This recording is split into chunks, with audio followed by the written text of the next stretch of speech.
সচিবালয়ের আগুন গভীর ষড়যন্ত্রের অংশ বলে মন্তব্য করেছেন বিএনপির সিনিয়র যুগ্ম মহাসচিব অ্যাডভোকেট রুহুল কবির রিজভী। তিনি বলেন, পতিত আওয়ামী লীগ ও তার দোসরদের পাচার করা অর্থের নথিপত্র নষ্ট করতে এ আগুন লাগিয়েছে স্বৈরাচারের প্রেতাত্মারা।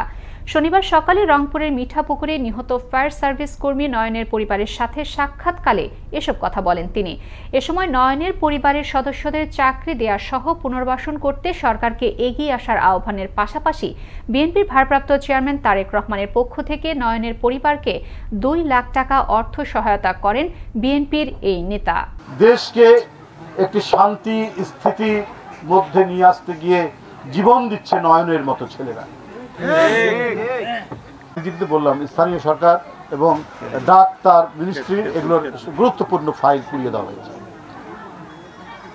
এর মধ্যে যে কত করাপশন, কত দুর্নীতি, কত হাজার হাজার কোটি টাকার পাচারের যে কাহিনী ছিল, সেটা যাতে আপনার আলোর মুখ দেখতে না পারে সেই কারণেই এই চক্রান্ত।